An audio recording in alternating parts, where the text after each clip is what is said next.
Hi. Morning. Nice to see you. It's nice to see you. I don't get nervous to like talk to everybody that I talk to, but I'm like sitting here like I'm kind of nervous. Get it out. Yeah, and it's a little nerve-wracking to like send messages back and forth with like your former English teacher. I'm like painstakingly just going over every comma. And You are so. I'm not grading you on this, and clearly you've done very well. So come that way. Congratulations to you and for your Mahi for your work and you've got the language down. You know that's part of what you're doing. So you're. I'm not going to correct you or grade you. So. I just want to like put out a good impression because once you were like, oh, like yeah, this is great what you're doing. It's like, oh, I better make sure that I look like I'm doing it properly here with my writing. And No, I think honestly, Brett, I'm really proud of you. And I don't know much about this world that you're in, but I know it's quite.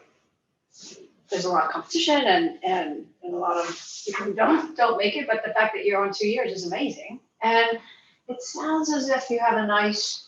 Like you were really clear about your market, who it is, who's your audience, and that's really helpful. So you've got that down. I mean, that's what it is. That's what writing is. Who's your audience? What's your purpose?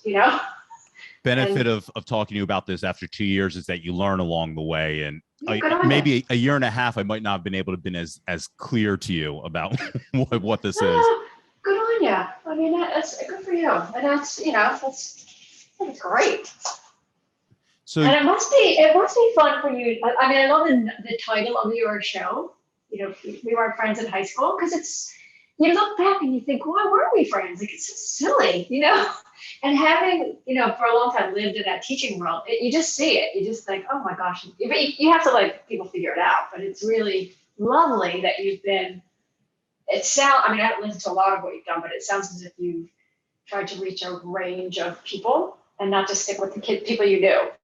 Which is really lovely that you're giving a voice to people who are just like people trying to get through life, That was a huge part of when I was trying to conceive what this would be. I didn't want it to be me and the people that I knew really well, the people that I do consider friends. I thought that was kind of boring to the outside world of inside jokes and just first names and remember this guy and that guy. And that is some of the show from time to time. And I think the people that know, but I think there's so many more opportunities, broader opportunities, and higher level of conversation to reach with people that you don't know. Yeah. And there's value in that reminiscing. Having lived in New Zealand 15 years now, I live in a strange window. I don't have history with anyone beyond 15 years, so I don't get to do that sort of reminiscing. I'm not going to run into someone I know from way back, and there's some value in that, to recognizing where you've come from. And who supported you? I'm sorry, I'm going to switch it to Maori every now and then. But yeah, who supported you through that journey? And there's some merit in that. But it's great that you're aware of the need to let people tell their own story and to acknowledge, hey, I didn't really know you, but let's get to know you now. Yeah, it's great. It's good. You're a good role model for me that way to think about that as you carry on in life. When did you come into Wissahickon? That's a good question. I think it was 1993 or 94, somewhere around there. Okay, so that would have been probably about 4 years before I actually started in the high school. I came in 97 as a freshman. Oh my gosh! So you must have just had a big reunion year. Well, we would have. Except our 20 would have been right now. Or I guess, our 20 year would have been in this past May. So can I please sidebar? What's difficult about the travel? Are there restrictions about going? So in New Zealand, you can't. So right now, Auckland is in like a full lockdown. So they can't leave the city. Is it like that? You can't go to other states? No, but in the beginning of the year, so when they would have needed to put the word out, like, hey, we're going to be doing a 20-year reunion, which we would have had to start doing that in 2020 to really get people, because there's so many people that just don't live in the state, that live all over. And so in 2020, they don't really know how to, no one really knew travel was difficult then. Okay, A lot of, thank you. yeah, in the United States, travel was difficult in 2020. And there were a lot of state to state restrictions depending on what the levels of COVID were, depending on where you were. And so, like, for instance, New Jersey may have a state ban on everything south of Maryland. You know, Okay. if you're coming from, Okay. if you're in Florida, you're not allowed to come into New Jersey. Ohio doesn't want people from West Virginia coming into Ohio. Things like that were going on during 2020, especially. And then I think people just not feeling safe. There's a lot of, I don't know how in tune you are with American politics, but there's a lot of split feelings about whether or not it's safe to travel, what precautions you need to take, or whether you just need to kind of avoid that altogether for the time being. And so a lot of people just don't feel safe traveling in the United States, regardless of what mandates may or may not be in place. And others have never stopped traveling, have been traveling the entire time, and are just kind of moving forward either by need or by want. Yeah. Yeah. What's the vaccination rate in Pennsylvania? Is it pretty good? I think it's going up. Yeah, I think we're above the country average. So I think we're above 70% at this point. Good on you. I mean, that's key, I think. And we've been, part of this. I know the world thought it was hysteria when we got this one case of Delta and went into lockdown again. But our vaccination rate is very low. I mean, it was at that time like less than 30%. And I don't. Wow. They've upped it, but some of it is. We're an isolated country. We can shut the borders. We're not a transit for other travel. But that meant that we sometimes vaccine was diverted. So, for example, Fiji had a really bad breakout, and we just shipped them some. I mean, not me personally, but New Zealand shipped their doses, which is good. But it's caught. I think they were a bit too. Everything's fine. It's not going to get in here. And once they opened up the travel bubble with Australia, so that people could travel back and forth without any kind of restrictions, that's what it came in. It came in from Australia. It came in from the Delta variant came in, and I think that's what also frightened the government in particular. Yeah, because it just has its own way of doing things, and the fact that now a number of children have gotten it. And I don't think that was the case with the other variant, COVID. Right. So, yeah. we're very much a toothpaste out of the tube point of, they allowed indoor dining again over the summer. And so businesses have reconverted back to somewhat of a normal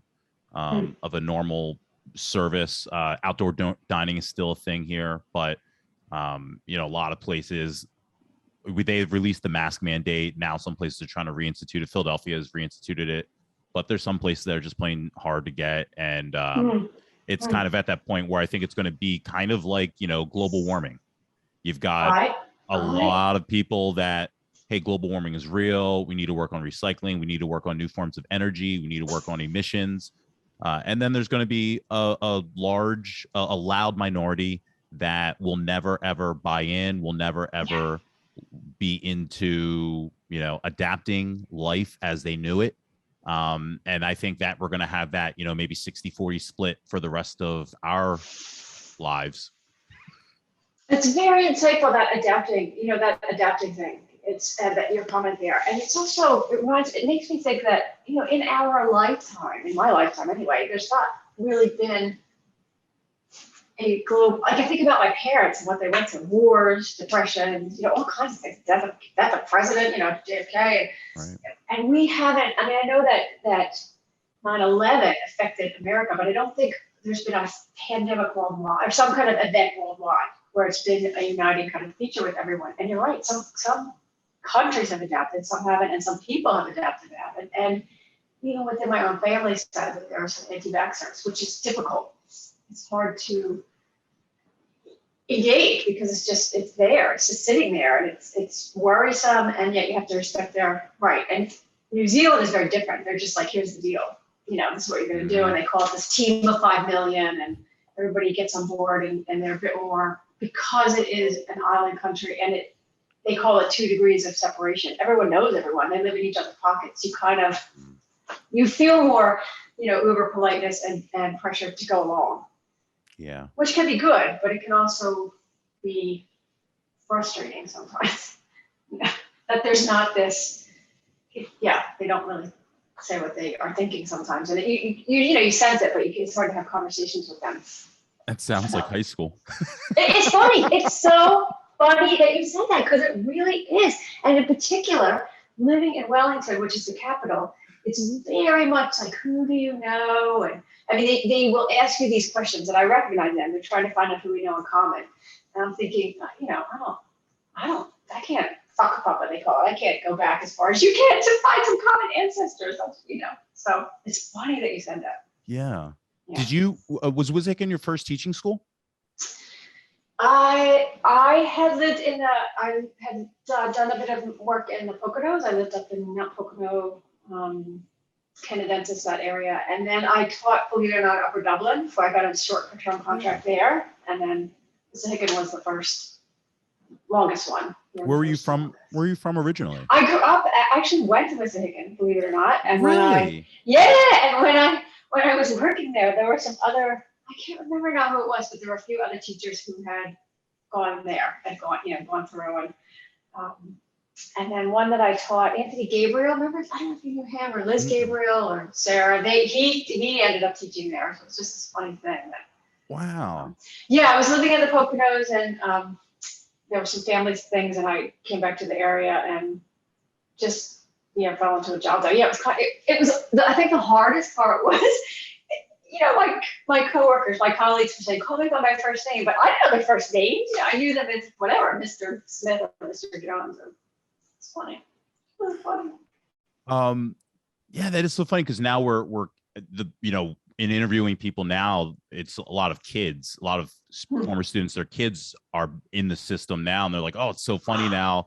With my kid, I've moved back to the area, and I have yet to talk to anyone that is teaching back in WWFINHS, but I know that there are a few, or at least in the area. So I'm looking to get back to them. That's pretty funny. Are you then teaching with teachers that you had growing up? I was. Yeah. Like, did you have like a Mr. Russo? That's the one I can think of. Oh my gosh, I remember him. Yes, I think he retired not long after I came on board. I don't know. I mean, he was a science teacher, as I recall. Yeah, I think he retired. I had him in 10th grade, and I think he may have retired after that, which would have been like 98. Yeah, I remember him, and who else? I think the ones that were most intimidating were, she would not have been nowhere near this, Dr. Falkenston, who taught English, and she was legendary, and she was quite formidable and had a presence. So it was just awkward, like you not wanting to write me an email, and I was thinking, oh my gosh, here she is. But yeah, and I guess it was also strange then. You form these friendships with them. You knew them, and sometimes you think, oh my gosh, I knew you when I was a teenager. But, were you always on track to do English, like growing up and college, and was that always what you thought you wanted to do or were going to do? Well, that's a great question. I actually wanted to be a news anchor. I wanted to work for. I did an internship at a small television station, and I just saw I just wasn't strong. Like, I didn't have enough grit to put up with the competition. You had to really I just saw what people were willing to do to get ahead, and it wasn't me. And I thought about journalism as well, doing some writing, and I sort of drifted around. I wasn't, I kind of finished school. I was an English major at a liberal arts school and did a lot of writing, and I loved that. And my father had always said to me, you should be a teacher. And of course, you don't listen to your parents, No, and then I remember living in the Poconos, and I remember calling my dad saying, I'm going back to school to become a teacher. And he said, yeah, okay. Wow. So, yes, and I loved teaching writing. I mean, I loved that, and I still love teaching that. And unfortunately, in New Zealand, their English program. It's very literature based. They don't learn formal grammar. They don't do, WWFINHS had a pretty robust writing program, and across the board. And there's just, I felt as if you needed to be kind of an English lit major to or like English like that to enjoy it. Students did not there was a real, They were yeah, it was a real battle. And I just tried to do I made them do a lot of writing. I thought, well, I'll work it in. And some of them, I think, took it on board, but they're so conscious of what everyone else is doing. How come we're not doing what the other places are doing? They're very, very conscious of that. And so I had a hard time getting them to buy in sometimes. Now, I had you my senior year. Did you teach other grades besides seniors? Did you bounce around before I got you, or? Yeah, that's a good question. I taught 11th, 10th, 11th, 12th grade. Okay. I never taught 9th grade, which was my choice, kind of. I just didn't. What was wrong with the 14-year-olds? Well, I didn't like, it was early American Lit. It was so boring. Do you remember that? It was I don't even remember it. I know. See, assigned reading was always really, really tough for me. Was it? Yeah. And I've even got like I remember having Mr. Curcio in 11th grade, and we were supposed to read, I want to say like Grapes of Wrath, something like that, or it might have been Catcher in the Rye, and I did not read it. And he allowed me to write a 20-page report on anything that I wanted. And when you're, 16, 17, 20 pages is a lot. You're like, I'm going to have to do this all night long and type really fast on anything that I wanted to get the grade. And I did. I wrote it on pro wrestling. But that was like, that's the feats I would go to avoid assigned reading. And are you a reader now? Are you? I like I've fallen more into historical and biographical. I've never really dove deep into fiction. So it's funny because people always say I don't read, and then I see them reading all the time. I'm thinking you do read, and so I feel like some of my, my mistakes as a teacher were not. You feel like you have to read what has been assigned to you, but reading is more than that. And I'm glad you found what you like and that you read. It's truly. It's so good for your brain development, your thinking processes, and it's I think often I made people feel like they weren't reading the right things. And really, I love I think because we get so stuck in our sort of here's what you have to read now. That's I feel like that's like how school goes, right? No one generally, probably like 80% of people don't want to do anything that they're doing, right? You just hope they comprehend. You just have to come out the other side still breathing. That's just get there. Yeah, it's funny. The other challenge in New Zealand is their school system. It actually starts with essentially 8th grade. So they call it year 1 to year 13. So it gets a bit confusing, but it starts with like 8th grade, which is middle school. And so I got to tell you, so they're year 9 in New Zealand, and when I started teaching them, I'm like, what is wrong with them? Like they were always telling on each other, and they always wanted to come near me. They're coming near me. I'm like, why are you coming near me? Like, just go away. Like, they're just kids. And they were like, the boys were like boys trapped in men's bodies. They were all awkward, and the girls were just, off the wall. So my hat's off to middle school teachers, because that is an art form and a calling, and I was not ready for that or equipped for that. So it can't be that. I mean, it couldn't have been that easy for 10, 11, 12th grade, right? You had to have dealt with so many, every year you've got to have like a good handful of personalities when you were here that were like, oh boy, this is a situation that's ongoing, or these are kids I know every period like are real, you know what I mean? Like, yeah, I feel like that's not the immaturity level or the just internal struggle that kids are going with. I feel like spills out at every grade, right? Yeah, it does. I love that. But I mean, at least I kind of understood where they were developmentally. But those 8th graders, I was like, what's going on? I mean, I remember being an 8th grader, but it was like, I never interacted with them on a human level until as an adult. And I was like, what is going on? Yeah. Can you think back to like maybe your approach to teaching at Wissahickon, as far as, I don't know, I remember Sean McCracken, when I talked to him, he mentioned you specifically as someone that stood out just by the way that you dealt with him as what we're kids. And the thing I think that resonates with a lot of us when we think back are teachers that dealt with us a little bit more adultly. and not so much. And I think especially like with like the telling and report sending you to the office, but able to have conversations that kind of strike out in your head of like, oh yeah, like, okay, that thanks for handling it that way. Was that something is that something that was conscious to you then, or just did you have an approach to how you wanted to not just teach, but deal with students that you're seeing, you know, every day or every few days for 45 minutes every block? That's a great question, Brad. Thank you for asking that. I really felt and still feel like kids don't care what you know until they know you care. I mean, I think it's the same about people, but and so I really recognize that there needed to be there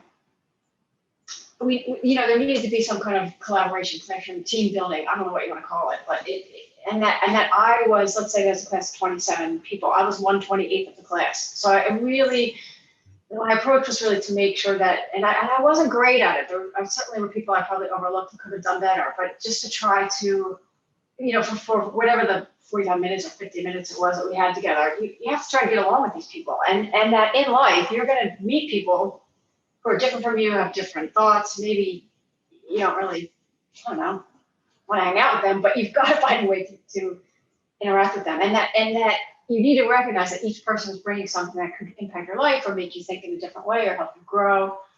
And I don't know if you would have been aware of the Student Assistance Program, which was a training that teachers undertook, and then a group of teachers and guidance counselors, administrators, principals sat on a team that worked with at-risk kids. So what we did was just gather information and presented it to the parents. We could bring in the parent and then we could offer an outside counseling session for them. So a lot of the training from there helped me understand that you can't be a real authoritarian and say, go to the office, but that doesn't solve the problem because you have to bring that person back in. So, let's try to find out what's going on.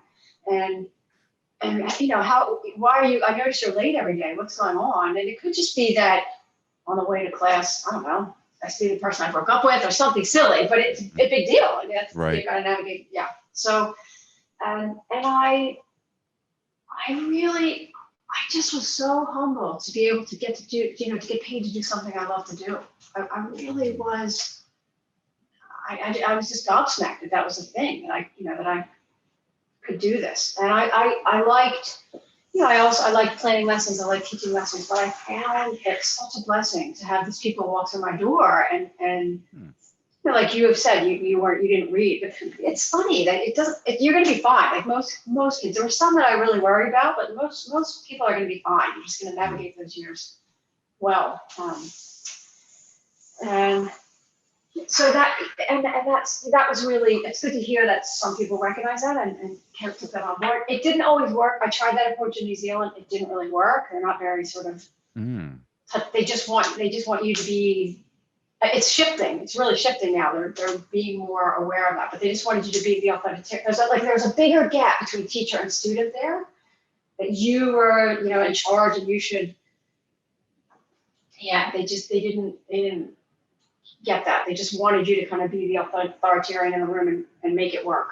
Do you think any of that's intertwined with like American culture, freedom of speech, Constitution, how we all kind of the rights that we've all kind of grown up expecting, that's woven into the American education system that maybe, I don't know, I don't want to say benefits the students or not, but I think definitely puts guidelines on how the teacher can approach.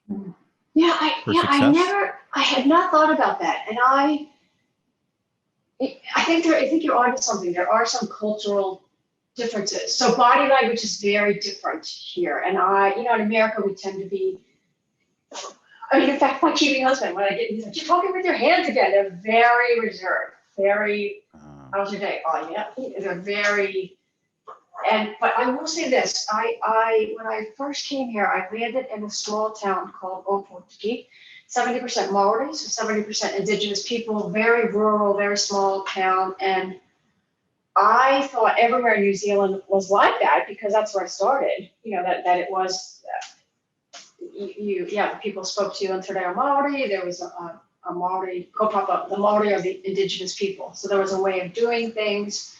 And it really changed my life. Like sorry, I'm jumping ahead. That's good. So their approach is that it's very collaborative and cooperative and restorative, so that you don't punish someone, send them to the office bound, then you have to, because they're tribal, you've got to bring them back in. And I realized it was so eye-opening, because I came from a system. I was, when I, as a student, as a teacher, where on some level it was competitive and punitive. There was this, who's going to win the scholarships at the end of the year, who's going to get the, and that you are going to punish people. And it just, I thought, well, it doesn't make sense. Like, it should be collaborative, cooperative, and restorative, because that's the world. I mean, how are you going to get on? So I think there's also a sense of, we and I admire it. We love that, like, competition in America. We love lauding people who win, but there was something profound in it. And I made a lot of cultural mistakes. I really did. I didn't understand a lot of things. And the people there were very gracious and kind to me and helped me learn. And it was really transformative. And I also saw, because I thought education was this real, balancer, equalizer, but I really saw that the system is sometimes stacked against certain people. And in particular, that school where I was teaching was a decile 1. So they rate their schools decile 1, lowest socioeconomic, poverty, to decile 10. And it was a tough place to live and work. And my neighbors were the Mongol mob, literally not, you have a hard time living in Philly and running into mob members, but I lived next door to the mob, and they came to parent-teacher interviews. They wanted the same things for their kids, so it was really, it was really fascinating. And I looked back at my time at Wissahickon and thought, I unknowingly, I made a lot of mistakes. I didn't know that I was kind of fostering competition in some ways. I didn't realize that that some people's experience there would have been very different as a person from a different socioeconomic strata, or as a person of color. I had no idea. I just thought, everybody gets the same chance. But I'm sure that there are things that were stacked against them. And I don't know that if that's, if I'm articulating that accurately, looking outside, looking at the country from the outside and seeing this Black Lives Matter movement, I think it probably was something there that I didn't. I'm curious, was there anything that stood out as far as like fostering competition at Wissahickon that you felt was like a part of your routine yearly? I just think the fact that I had to sort of grade and rank people, and I remember, and I didn't mind students coming to ask me to discuss about the grade and why, and some of it was driven because they had to get, it's not a bad thing, they just wanted to get straight A's and get whatever they wanted to get. And sure. But I just think the nature of the setup and I'm not saying it was uber competitive, but the structure as a foundation of the school was that you're going to compete for these grades and you're going to get ranked accordingly, and then that's going to affect the schools that you can get into.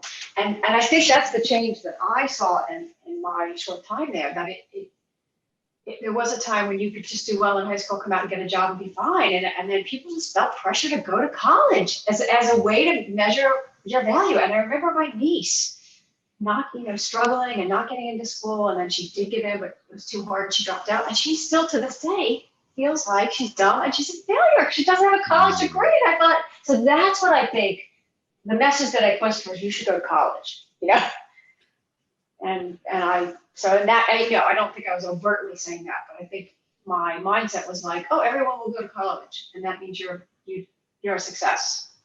And I didn't acknowledge other strengths that people had, or other ways. In fact, I remember a student invited me to go to the tech school. I can't remember who it was. To see this exhibition that they had, and I was blown away by the work they did. I think it was 4 or 5 years into my teaching, and I thought, oh my gosh, these people are amazing. As I recall, tech school, you came to school half a day and then went to another school, and nobody really knew up near what that North was. Penn. Yeah, and I went and I thought, oh my gosh, I mean, I could never do any of that stuff. So it was really, but I felt like they were like the techies, you know, the tech kids that were. I wish I could do so many things that people that I was friends with, because none of my friends were college minded. They were all, yeah, they were all tech school. I was friends with, I don't know if you remember these names, but like, obviously I'm sure you remember like Ray Campion, but you know, Scott Ritter and Josh Taylor, and they were, yeah, they were all tech school kids, right? They would leave and they were into cars and building, and that was their gig. No one, my friends weren't talking about what schools are we going to go to, but that was the path that I was supposedly headed on. And I just wish I had so much more of an open mind of being hands-on and having a trade, having a skill, so that I don't have to, so I don't have to pay to like change my brakes or my oil or, you know, just like to paint or to screw, you know, to screw stuff into the wall. And, you know, those things are like, okay, let me really struggle with, I really struggle with those things. And it was so frowned upon growing up. All of the pressure was on college.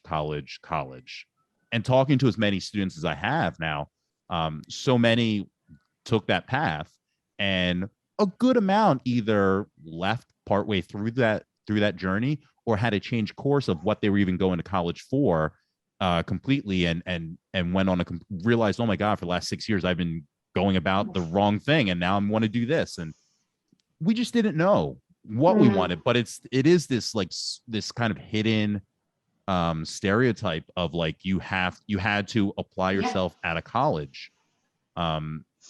For me specifically in senior year, I remember there was a point where I didn't know if I was going to graduate because I wasn't doing well in your class. Yeah, I think in my class. Yeah, in your class. And I had like a come to Jesus moment. It wasn't to like anything of, I just wasn't doing the work, just flat out was going through a period near that end of the year with just going through, you know, dealing with the death of Ray and senioritis. And I was just writing your class off. And I think I told my mom, and my mom called you, and we worked on it, and I got the work done, and I ended up with like a B. But you know, when you were just talking about that pressure and the importance of it, I feel like you were very instrumental in just like allowing that to happen, because you understood, you know, I think I'm big on TV shows and pop culture, and there's always like the mean teacher where you blew it. It's too bad. You blew your chance and that's it, and you fail. And you always want that teacher that always comes back and says, okay, you can come in. If you come in first thing in the morning the next day and you take this test, you can do. And you allowed me to play that scenario out and make good on the work, not for a point of, well, you blew it, for a life lesson, but to say, here you go, do the work still, and you can still graduate with everyone and have no problems. Zach Rowe told a similar story when I talked to him about a month ago. Wow. But Brad, sorry, I may get emotional now because as I said to you, I live in this like 15-year window. So I don't often think about, I think about the past, but, and when you approach me, I do remember, right? I do remember that situation. And I think the fact that you were struggling in English class was you were grieving. You were trying to process this thing that no one should have to go through, but not at your age. I mean, I have no idea what that was like for any of you. Yeah. And especially that core group. I remember Scott Ritter, but Scott Ritter was sharp. He was a smart cookie. I mean, he was a bright guy. And Ray, I think he had a job. I mean, he was really driven. He was going to school and working. That was another thing. It's like, how do you all do that? And I need to ask for your forgiveness because I don't think I handled that situation well with you guys. I think that it was so raw for me. And I had actually been to 3 or 4 funerals that year already. I think by the end of that year, I'd been to 9 funerals, and I was pretty exhausted, which is not an excuse at all because I didn't take the time to think, what is it like for these guys sitting in my room? Because he was in our class. We all had class together. I think it was me, Ray, Scott, and Josh all had class together. Yeah, I do feel like that we did we had some kind of, I don't know if someone came in, a guidance counselor or something. I thought we did something. I mean, in the back of my mind, I feel like we tried to address it. But I also remember going to that funeral and going to his parents' house. And God bless his parents. I don't know how you come back from that. I mean, his father his father clearly loved him and just devastated. So I just need to acknowledge that I I hope, I mean, it's very kind of you. It's good to hear that I didn't do the damage that I did, because I did worry about that over the years. I just thought I've done some damage for you and your mates who were grieving this friend and trying to process this terrible, terrible thing that didn't make any sense. And strangely enough, I did a marathon at the end of that year. I was raising money for the Leukemia Lymphoma Society. And it was in Alaska. It's very random. It's just this random thing. And I had a few days after the marathon, I went to Denali National Park, and I went to see the training of the Huskies. And there was this husky dog that it wanted me to come over to the cage, and I didn't know why. And the trainer said, just go over there. And the dog's name was Campion. And I lost it. I just prayed for his family. I prayed for all of you. I just cried and thought, okay, we're gonna, like, you guys are gonna be fine. You're gonna, you're gonna, and you've come through the other side. Clearly you have. Like, you're gonna, I don't know how to deal with it. They didn't know how to deal with it, but you're gonna be, it was really powerful. And I remember writing a note to his parents and just saying, I'm so sorry for your loss, and I can't imagine, and I'm sorry that I wasn't more, I never really reached out to them afterwards. I just sort of went to the funeral and went to their house and left. But and I'm sure they had such a nice support in that little neighborhood down in Ambler. It's such a great little town. But it's really lovely to be able to talk to you about that and say that, because I just thought you guys are going to be okay. You're going to get there, and Ray's, whatever happened with Ray,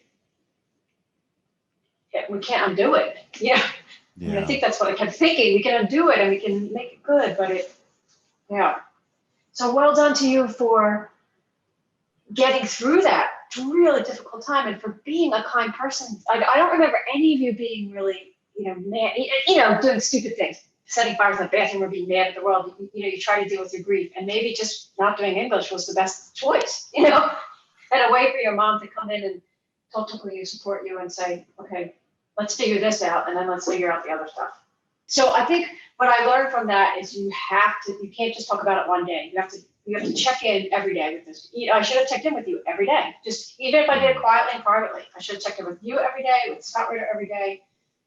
And who's just, what I mean, just a way to, and I wish that I had the permission to say to you, who cares about the work and the grades? I don't care. Like, I wish I had the courage to go to the whoever, head of the English department, and say, look, here's the deal. I'm sending past these kids.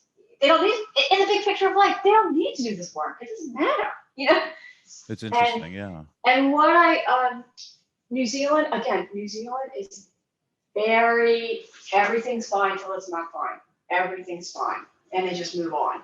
And so when you sadly here that New Zealand has one of the highest suicide rates among 18 and 25-year-olds, in particular males, very high. Wow.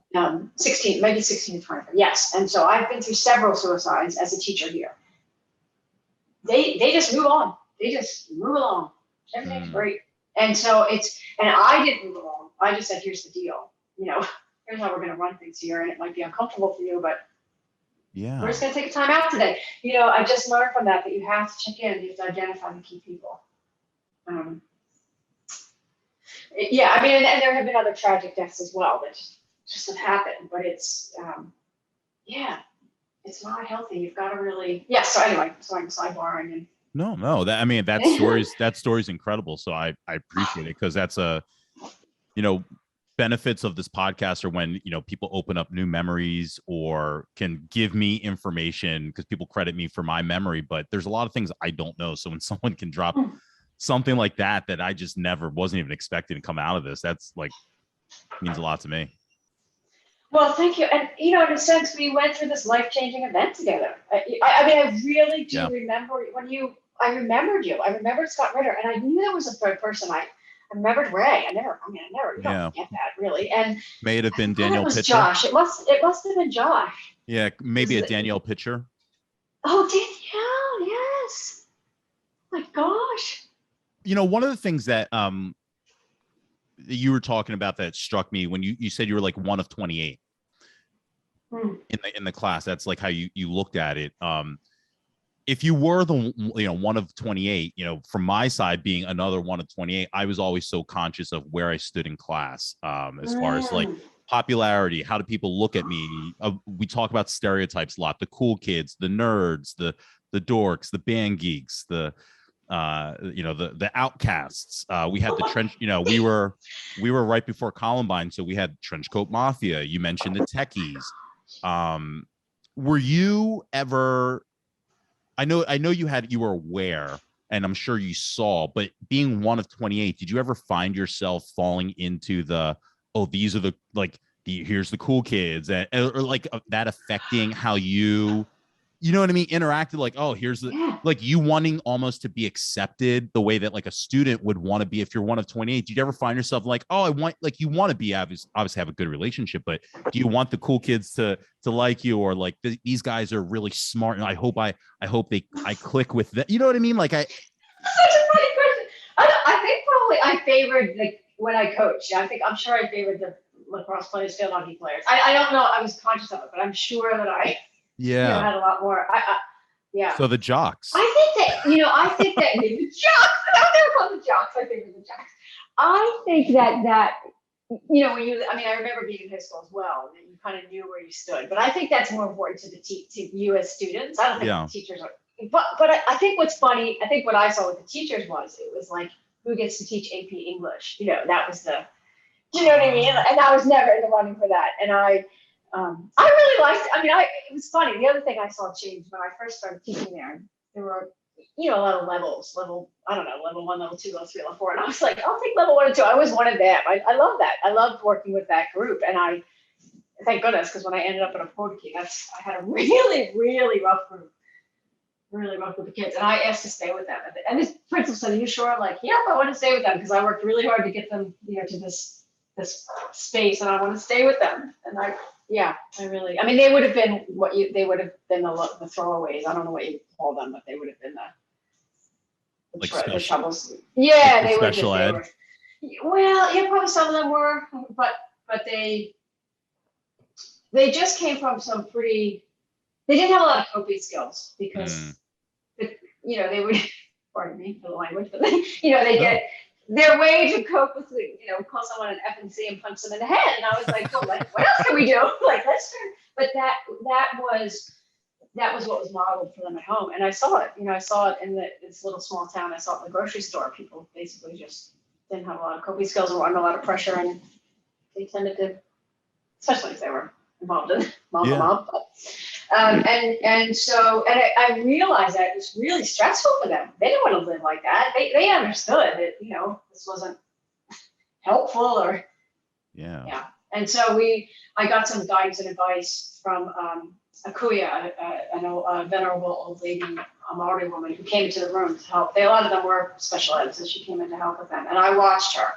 And I thought, first of all, my body language is very threatening because, in America, we stand tall, walk rapidly towards you. And we do a lot of this. And she moved very slowly. She spoke in a low voice. She did a lot with her face, raising her eyebrows. And I just really was very blessed and lucky to learn that from her. And I really, they were great. I love them. I just loved seeing their potential progress. And, really, it's funny because I wasn't aware at that point, like, were they the cool kids, not cool kids? They just were people who needed a hand. And, I spent 2 years teaching in the Cook Islands in a tiny, tiny 500 people on this island. Really lucky, loved it. And because I had made so many mistakes and learned from them, I did some of my best teaching there. I just really met them where they were and recognized that you need to approach it, not come in as this American white lady bringing you all these things. I needed to kind of meet them where they were. And it was just amazing. We went through a lot of, I feel like, kind of rule checks during our time, especially with like clothes. I remember especially just more so with girls.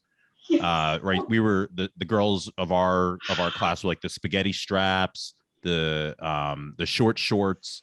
And that was where, rules about how high from your kneecap your shorts had to be, and you had to wear sleeves. What was your stance on, this kind of evolving world of you know, especially where it's, especially, I don't know, especially looking at it from like current day also, where women are empowered and women shouldn't be ashamed to, you know, show themselves, but also there's 15-year-old girls and 16-year-old girls. Is there a limit? Where did you stand on all these things? Were you ever offended by any of this?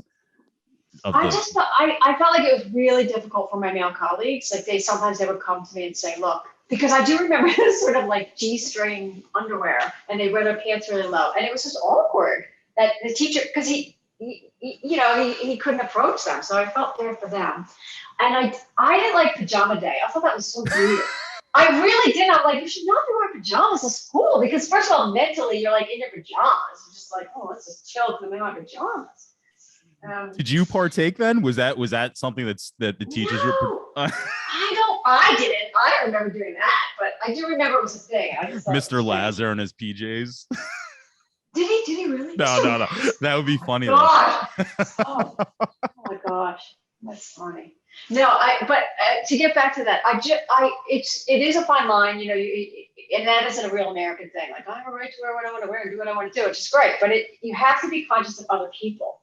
And I don't mean it disrespectfully, but you know, teenage boys are just raging hormones. And I remember going into this male teacher who said, can you help me with this? And the kid behind was just like drooling. Like he was sitting right behind her. It was just, you know, and I thought, oh, the poor guy, just.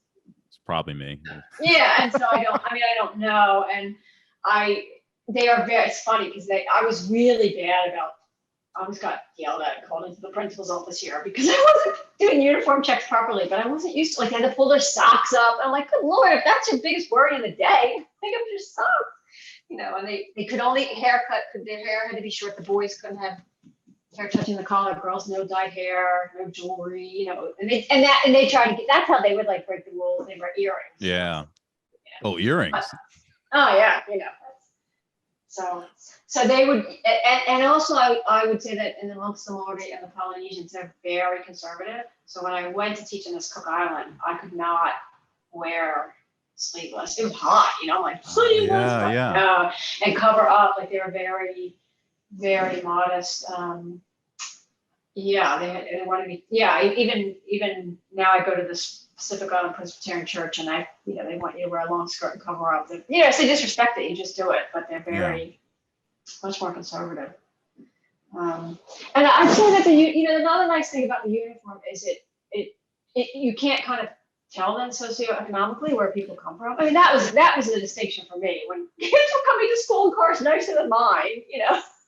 Yes. It's like, what's the point of that? But that was a huge thing for me where like I had no sense of fashion. So like I would get my clothes from Kmart, and it was like people would know my clothes were from Kmart. Like, is that Kmart shirt? I'm like, no. It was such pressure. You know, I would wear like, I don't know. I saw a picture the other day. It was the trendiest I've ever looked of me senior year on a chorus trip, and all the guys are wearing baggy khaki pants. Oh, great.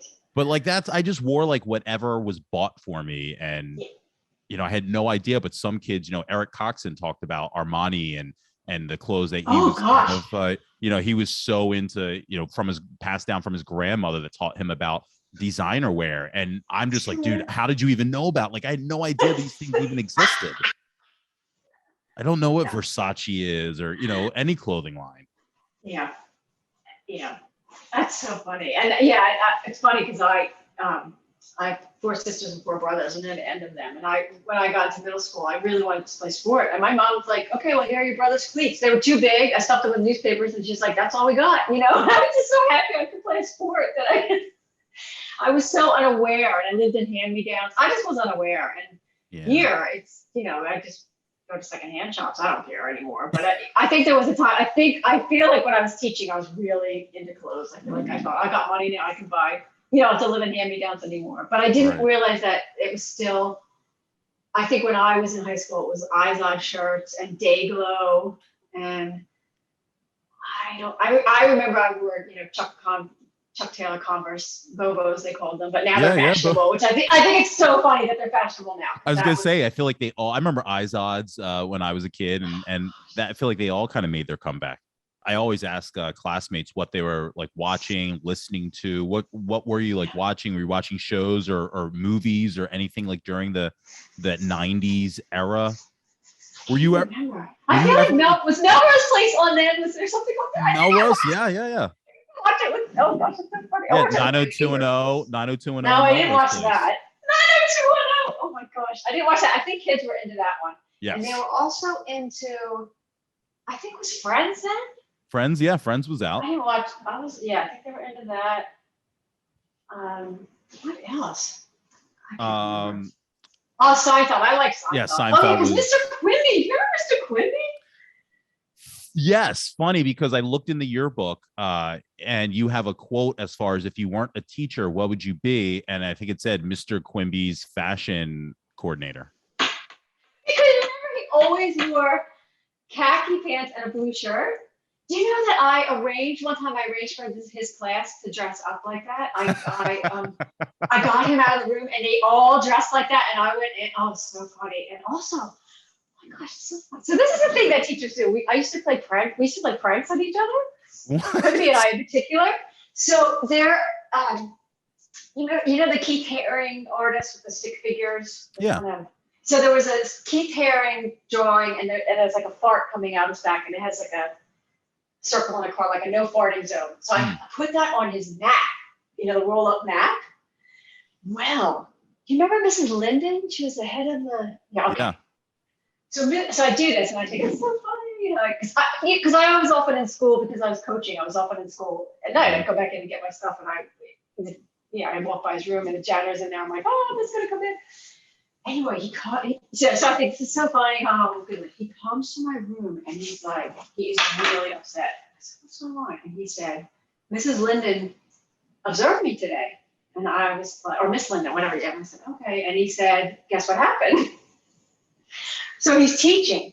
He's looking at the kids, and he pulls down the map. And of course, they lose it. They get hysterical. And he turns and then he looks at her and she's just like waiting, So he comes and I said, I'm so sorry. And I just said, I'll go talk to her about it, So then I had to, because I feel like she was assistant principal or something. Mrs. Linden, I feel like she was head of like the social of like of history or something like that. She definitely was. So I had to go in and I had to apologize. She's like, it's not very professional. I'm like, oh no, I'm really sorry. But it was fun. And it wasn't bad, but it was just this. Could you get in trouble from the principal? Like our principal was Mr. Anderson while during our run. Would you could a teacher get in trouble for misbehaving, and could teachers tell on each other?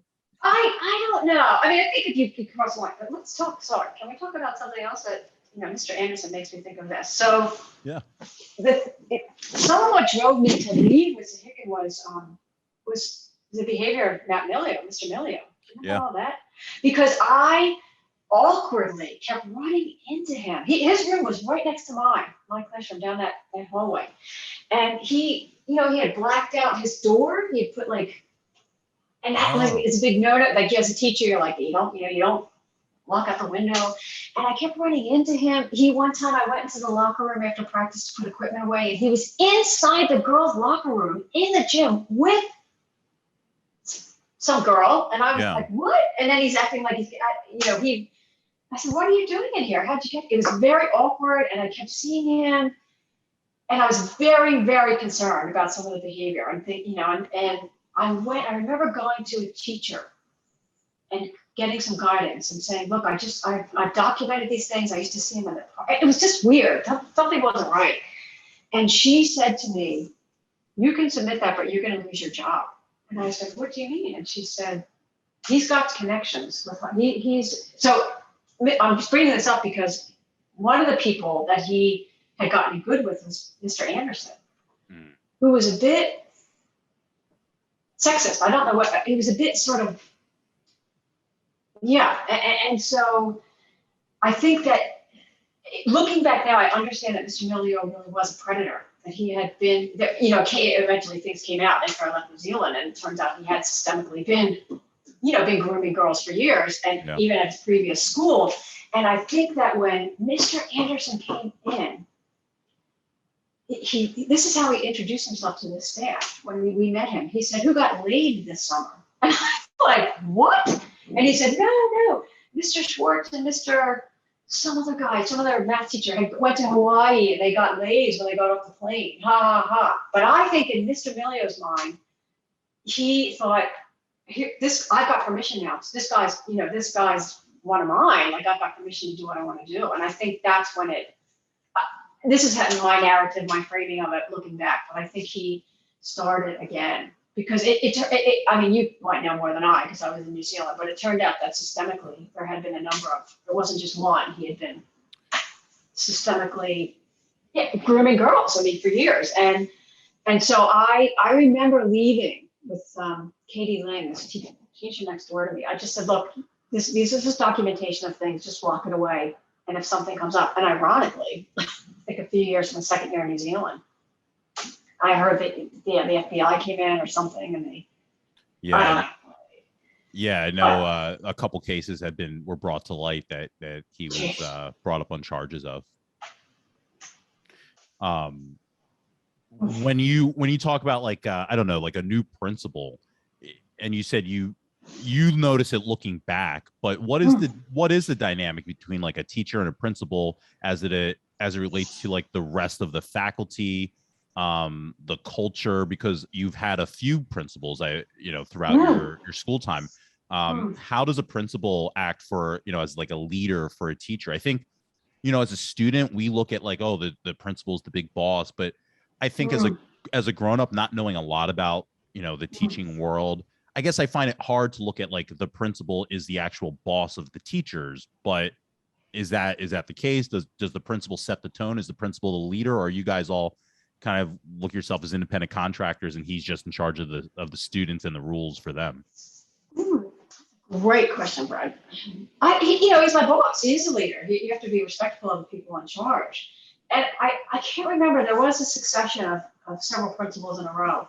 I feel like he wasn't there very long, but maybe I'm mistaken. He started with us in '97, our freshman year, and he did see us through. He saw us through senior year, and I don't know at what point he left Wissahickon. Yeah, so he was there longer than I realized. I feel like the person that came, the person that was serving before him had been there a long time, and so it's always hard. And I mean, like anything, you when you use this change of leadership, you bring in your people that are going to support you and set that up, and it can be disruptive.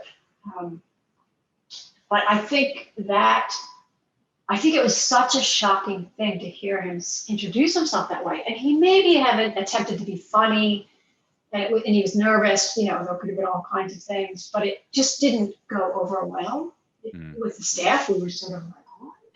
I mean, even Mr. Schwartz, who was, put in that, he's like, that was really weird. Yeah, don't put me in that. But I think, and I'm sorry, I'm telling you just one interaction with him. He did other things as a principal that were great. It's just that to me, connecting that moment to later to Mr. Milio and thinking that, because he did really start, from what I understand. I mean, I was not aware of the other ones, but I was aware of at least two different people that were. He was interested in. He was spending a lot of time with. Let's just put it that way. I was, was aware of that. But I was, if I had to do it over again, I think I probably would have just said, well, it's worth losing my job over, but this has got to be brought to light. Just. Yeah. And I don't know how it finally, did come about. Yeah. And then sadly there was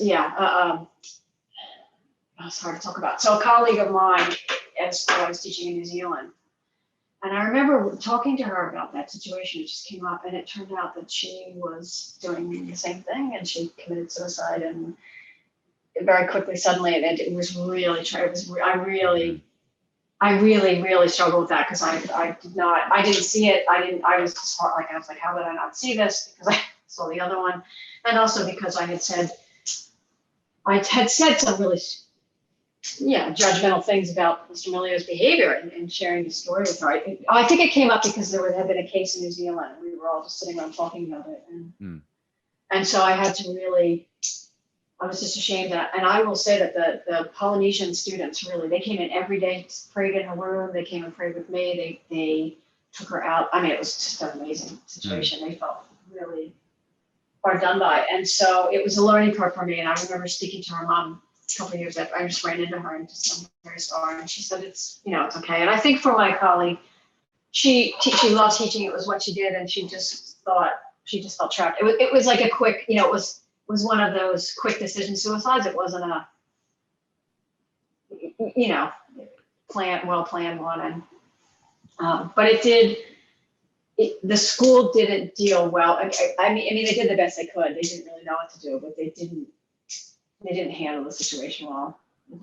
How did you set, not that you're, especially certainly not to those type of levels that we're talking about with Mr. Milio, but you're a young teacher in a school district with, boys, like you said, with hormones and all that. But then also you're a coach for girls.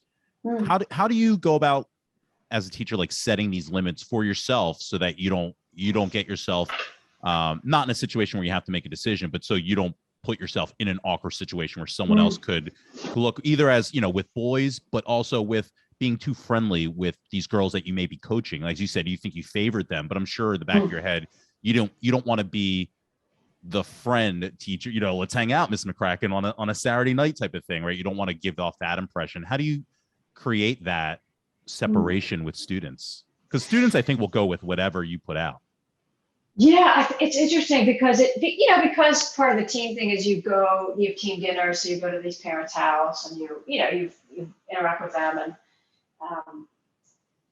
in a different, you see them that way. But I think that it's really tricky now because like when I was teaching, there weren't cell phones really, that you can text people immediately or send pictures or do whatever. And so I think that or access porn at school, things like that. I think that it's a bit more challenging. I think they're just different ways. I mean, I've heard of cases in New Zealand of students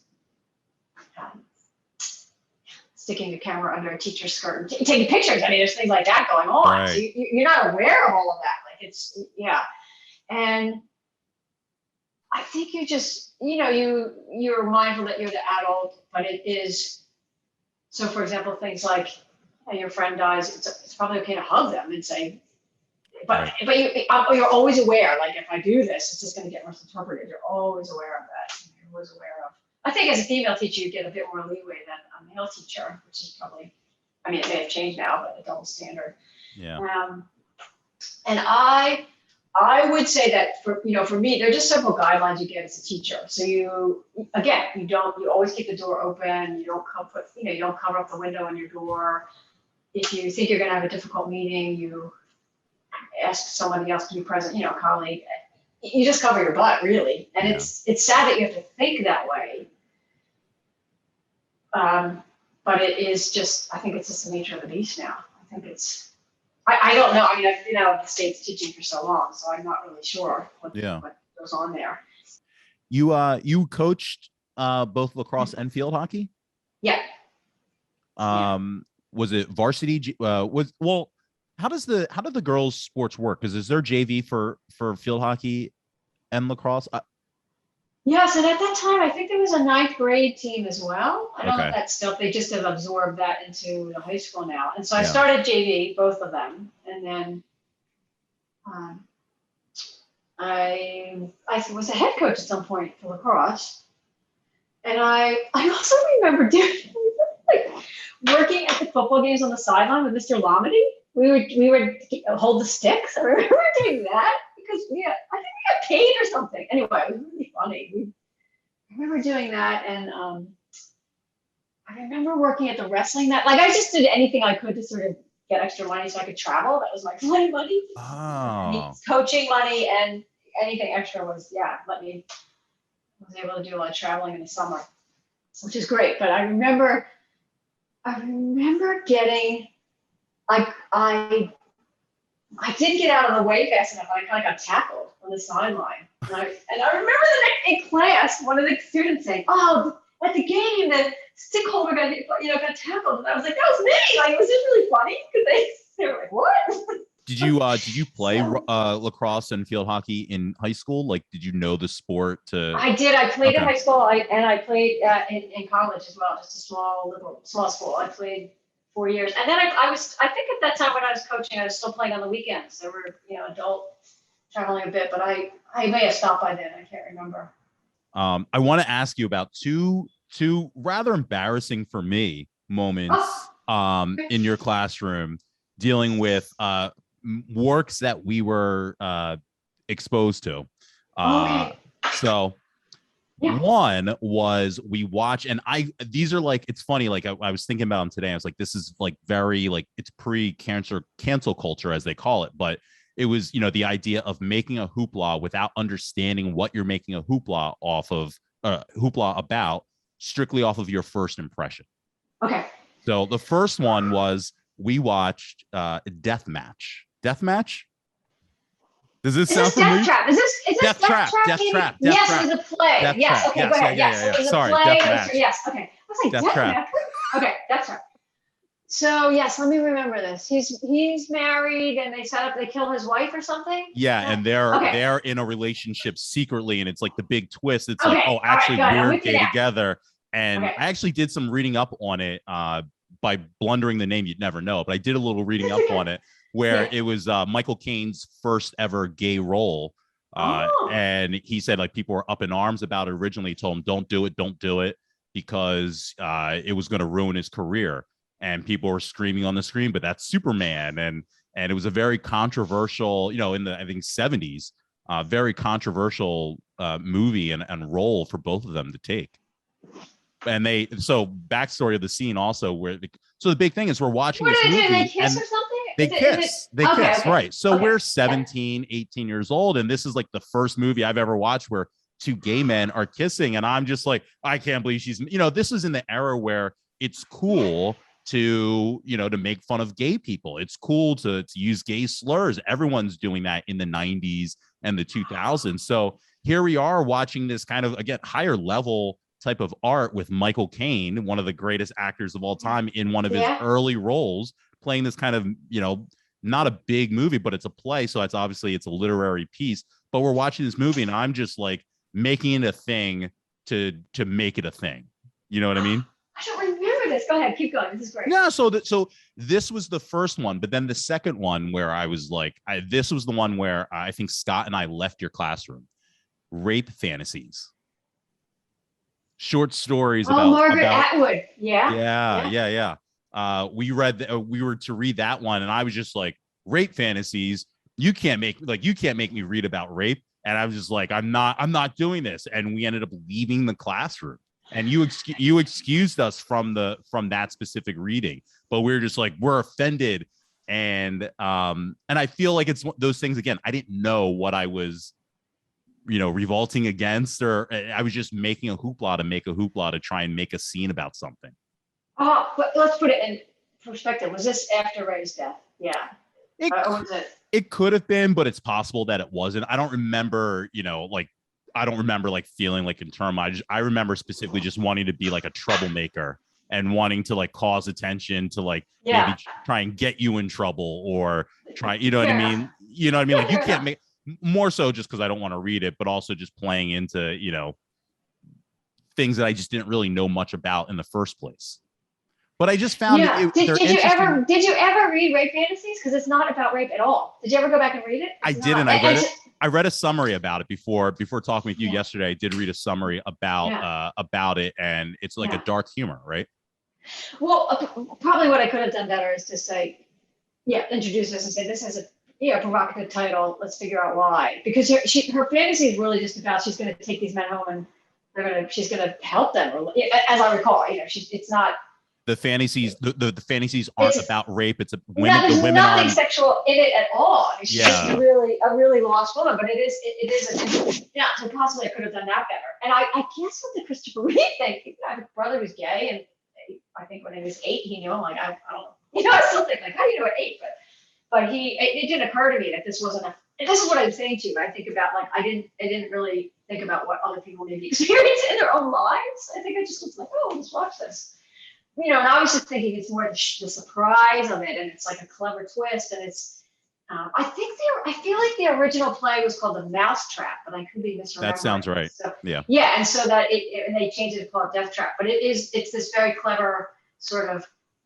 I guess I had also seen it done on the stage. It was originally a play, and I'd seen it, I think in college, I'd seen it on the stage, and it's clever. It's very, it's all this, and because of it, the lighting on the stage, everything's black and white. I think they tried to produce that in the movie, so it is that. Are things really black and white, or is there a gray area? It's that. It was meant to engage discussion, and possibly, I just was not sensitive to the fact that these were things, and I guess I sort of remember people saying that, like, that's gay, like, oh, that's gay, like, you wouldn't say that now, but I was not privy to the teen, homophobic language that you would have said to each other. I think that if people did say it in the classroom, I would have, in fact, I remember pulling a kid outside one time and saying, this, that why is this important to you to speak this way?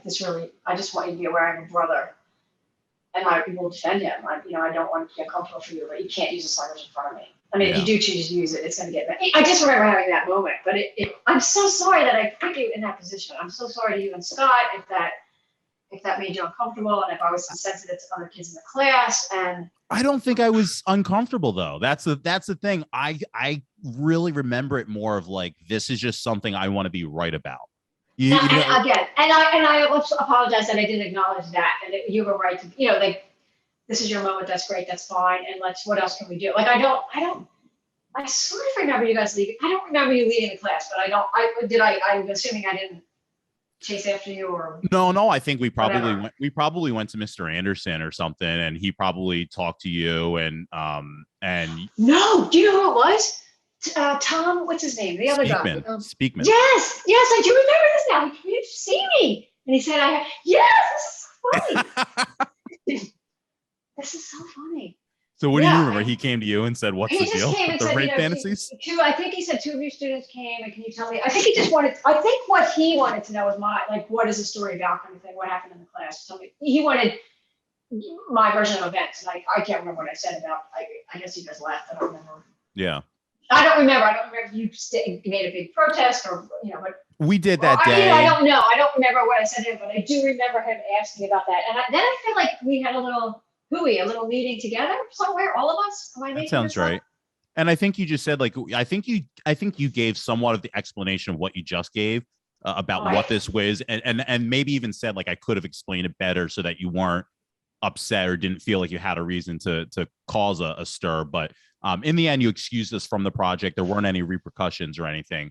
But it's something that I always think back on and just, like, I feel bad about because it's so close-minded. And reading about these projects just in yesterday, you just think like, oh man, I should have given this a chance, because like you said, the purpose of it, even if I didn't know it or you weren't able to explain it, then the purpose was to have this discussion, and which is a much higher level discussion when you think about, I don't know, like college courses, and those are the type of things that you appreciate from a college perspective more than just, let's talk about the philosophy of the work more than just what happened. Give us the summary. Do you memorize the plot? Write down an essay about what happened. It was a discussion. I missed out on that. So that's why as a grown-up, I regret missing out on an experience like that, which I think would have made me appreciate probably the class more. And I probably would have approached a lot of things more differently at that young age. Well, thank you for that. I mean, I think that possibly what I could have done better is just offered lots of more choice. Like, what do you guys want? Be aware of the class. What do you want to read? Yeah. If I have to get to this thing that my head of department said, you've got to cover this thing. There are other ways to do it, and I think I probably should have been more. All right, what can we read? I think I just went to let's just read this. What inspired your selection to pull things like not just those works, but I feel like there was some kind of unit that like we had to have excuse me, that there was a theme given to us, like I don't know, theme of grade or whatever it was, and then we had to pick texts around that. I mean, sometimes things were prescribed. We had to teach certain things. I do remember that. Like I remember we had to teach Hamlet and what were the other ones? Some other. But and then especially at 12th grade, we were given a bit more leeway, to pick. It wasn't as prescribed. We were I guess you had to have English all 4 years, didn't you? Yeah. I think I also at that time was teaching creative writing and public speaking, which were electives, and I think I had a lot more wiggle room there. And I feel like at year 13 there was as well. You just had to wasn't as strict as the other years, where we all kind of had to read the same things. Does that make sense? Yeah. So I honestly don't remember. I'd have to go back into that space and try to remember what, what was, well, I don't know, what was the unit and what was I trying to get across. And maybe I was just trying to, I have a feeling that there were some other stories that had to deal with death, that dealt with death, and I was trying to avoid. Anything Yeah, triggering. which maybe was stupid. What was I trying to protect you guys from? You were living it. And and I think that is the tricky part teaching English, because you do have access to all these stories, and you just have to, inevitably someone's gonna not like it or be offended or whatever, and you just have to go, okay, so let's have a dialogue if we can. But yeah, some people aren't ready. And Yeah. Well, thank you for bringing that up. It's so funny. I forgot about that. I was trying to think of other times when you said it. I'm like, when else was I called to the principal's office? Who were some of the teachers that you were friendly with? What is the vibe like with you? I mean, you talked about like getting there early and having kind of making that transition from me a student and now you're a teacher. But by the time by the time I'm graduating in 01, you've been there for 8 years. There's been there were buyouts, so a lot of the older teachers who have been there for some time moved out, and we had a lot of younger teachers move in. So you're kind of at that. You're part of the old guard, quote unquote. I guess so. I know. Yeah. I have had people come visit me in New Zealand. Cool. Ms. Giuliano and Ms. Ganser and Mr. Gallagher and his wife. They've come to visit, which has been really fun. I kept in touch for a long time with Miss Liz. We don't remember her. Who else? Miss McDonough reached out recently. Her nephew, he was trying to get over. I don't know if he's made it because of COVID. So occasionally people pop up, but you just lose. I mean, I think it's easier now with all of this. Yeah, the technology. Cell phones and this, that, and the other thing. But at the time, it was like letter writing still, or phone call. God bless my parents. I would call. My mom would be really worried because it's so much money. It was really, really funny. Long distance plans, right? Yeah, it was really. There was, my parents grew up in the Depression era. They were so like, what? And I was like, Mom, it doesn't cost anything, because I had this calling card, but she didn't. Yeah. And I guess I try to think who we socialized with. So who was Miss McLaughlin, Curcio, like the English department, we hung out, Mrs. Rice, we would do things together. And then people in the hallway, Mr. Quimby, Paul McLaughlin, who else? Mrs. French folk, was she there, Miss French? That sounds familiar. Yeah, that sounds familiar. Yeah. Mr. Speakman, every now and then, he and his wife, we got on well with his wife. Mr. Stokes, remember Mr. Stokes? Yeah, Mr. Stokes, yeah. Mr. Lamy, and Mr. Stokes, what a lovely guy, his family, and then I don't know if Dr. Doyle was there when you were there, but he was he passed away. I was actually in the States and was able to go to his funeral and caught up with a bunch of teachers, which was surreal. It was very strange to see them after all those years. When did you leave Wissahickon? 2006, I think. 2006, yeah. So 15 years, yeah, 2006. And I just intended to, teach for a few years and then come back, and met my Kiwi husband, and that was the end of that. So. So you left to go to New Zealand specifically? Well, my criteria is so funny. My criteria was that I wanted to learn how to surf and I wanted to live near the ocean. That's great criteria. And I've been through. Wait, so you've been teaching since '93, and then you decide, you know what I want to do now, rather than continue teaching for the foreseeable future. I'd love to just take a break, spend all this milk money from being sidelines of the football games and the rest of the matches, and I want to find a place to go live. And learn how to surf, live by the water, and then I will come back to Wissahickon in like 4 years once it's out of my system. Yeah, well, of course, everything is driven, as usual. Most insane life decisions are driven by a bad breakup. So that's incredible. I've been with someone for 5 years, thought we were getting married, and then that wasn't happening. I'm like, what happened? And there were some other. It wasn't quite that simple. There were some other things. So that was my criteria. Now, I lived in Hawaii for a bit, so I was intended to apply for schools, 2 schools in Hawaii. My sister had moved from New York to LA. She'd lived in New York for years and went to LA, and I was going to apply in LA. And then I'd been in New Zealand, and I thought, oh, New Zealand, and because of the cycle of the school year, which starts in January, so we're opposite seasons from you. So I applied there first. Never thought I'd get a job. I had a friend who was living, he had come right out of uni and fell in love and stayed. And anyway, yeah, so I got this job, and I was living near the ocean and still am, but I guess for the surfing, it really doesn't. But as you've learned probably in your life, that it's about something else. And I remember, I landed in a small town. I mean, I really was living in the roughest part of town. There was a glitch with my teacher registration in New Zealand. I wasn't getting paid for 2 months. I was living off my savings. And I just remember lying on the bed in this granny flat that it was on the property of the people next door to me. And I was sort of living in someone else's skin. Granny's things, she passed away and things were still there. So I remember lying on the bed saying, okay, God, what is this about? Like, I thought the journey was the courage to get here. And what is this about? And I just had to let it all go. And I went to the principal then and said, look, I'm living off my savings. I can't keep doing this. I didn't have internet. I didn't have a phone. I was really cut off. And he took out a checkbook and said, what do you need? I'll write you a check. I'm like, what? Like, so he wrote me a check from I had to pay it back, but he wrote me a check from this fund that he had to get by. And then he put out the word quietly. And people showed up with food for me. Someone came and said, you can take my car for the weekend. It was so humbling. Wow. Because here I am, and I land in this town, and there were people that had never been out of this town.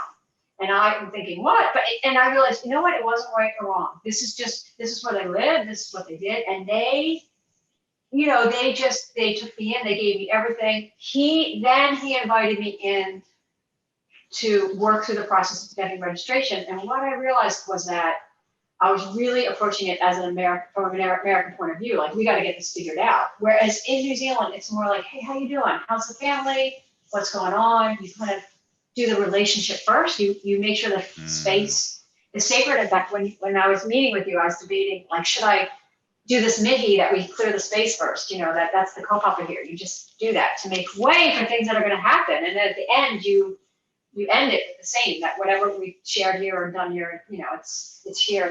Anyway, so he said, hey, so I watched that process.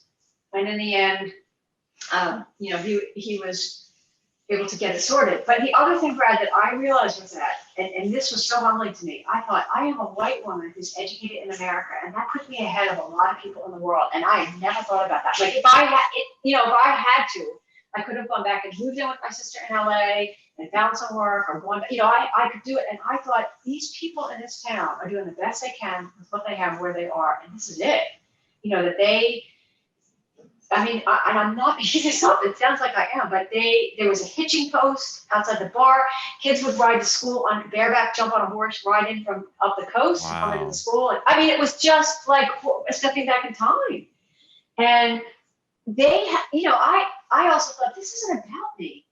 They have everything they need here. They have faith, family, friends, and food. They don't need me. I am lucky to be here. So what is this about? And it was about, looking at it. I was down a really dangerous trajectory. You talked about clothes. Like, I was down that, you got to get a house and a bigger house, and you got to wear the right clothes and have the right car. And that's what I thought mattered. And as much as I hated to admit it, that it was a blessing that this relationship didn't go the way it did. And it's really helped me confront that and where can I serve more and how can I be mindful of other people. And I still don't get it right. I'm still often selfish and greedy, but it really saved my life. And the other part of what drove me is that, I really had struggled with my mental health. I was really, on some level, and I confronted it in recent years, so I could talk about now, but part of the reason I ended up in New Zealand so far away was because I really was not trying to live. I was just waiting. I had a plan. I just thought, I'm just going to die. And this is what, I have an exit plan and I want to carry it out because I don't want to be a burden to anyone. No one's really going to care if I die. No one's going to, I was like, I do it as far away as possible. And I didn't come to that realization right away. I had to go through many years of some really serious confronting depression and ironically, I worked with kids. I was working with kids who were in that situation, and I knew all the signs and I knew the questions to ask, but I couldn't see it in myself. And it wasn't until a colleague said to me, sounds like you're depressed. Do you have a plan? And I said, yeah, I do. Like, who doesn't? And so she said, okay, I'm going to stay with you. We're going to get your doctor. Because I also didn't know how to do it in New Zealand. And I'm really grateful for her that she did that. And I, at first I went on meds just to even things out. I hated what it did to me. I stopped taking the meds, things about, I thought I was a doctor. I don't need to take them. And then I really thought, okay, I've got to confront some things. And I also just have to accept that maybe part of who I am, and I have to find ways to deal with it. I have to look after that, and so, I have a thing. I mean, some days I just wake up and think, okay, I can't. Like, I have a thing called a shit list. So simple, hard, and possibly possible, too much to ask. So simple is just get out of bed, shower. And hard is go outside and interact with someone. And so I really had to work that. And I will also say that, God's grace in my life, that time when I taught on the cooks was, I really had to go back to basics. I had to learn how to take care of myself again. I had to eat well. I had to learn about, faith, family, friends, and food again. And that's what matters, and not all these other things. And that it also helped to be a perpetual summer. I find winter really, really hard, but it's also made me mindful of the stigma of mental health that people, I didn't want to be depressed. I didn't want to have that. I thought that was a bad thing. And I didn't want to be labeled as, we talk about that other stigmas, but I think there is a stigma against, that. And I think I was more in tune with that. That's what kind of drove me to work with those at-risk kids, that people would say, oh, he's on meds, he's crazy. You just don't want to be that crazy person. So I'm sorry if that was really confronting, but it's thanks for sharing it. It's part of that, what my time here has been. And I miss, I miss my family incredibly. I miss this life in the States, the culture there, but I don't know that I could have gotten to this point without stepping outside and just saying, wait a minute, because New Zealand is moving towards that sort of being marketed to all the time now, and the haves and have-nots, but it's a little bit more egalitarian culture than America. Although in Wellington, it's really, because it's a capital, it's very hierarchical, and who do you know and where do you live? Do you live in the right neighborhood? And so I have to keep that balanced, at all times. That's really interesting that was the journey that found you, I guess, when that wasn't necessarily, you didn't really know exactly what you were, going for long term, and it ends up playing out that way, that, one dealing with mental health, but then two, getting married and staying for the long term. Yeah, because I didn't think that through. Like, I just thought, oh, I'm just getting married, and then it was like, oh, wait a minute, you're excited about your love, you're excited about getting married, and then you're like, oh yeah, I'm here.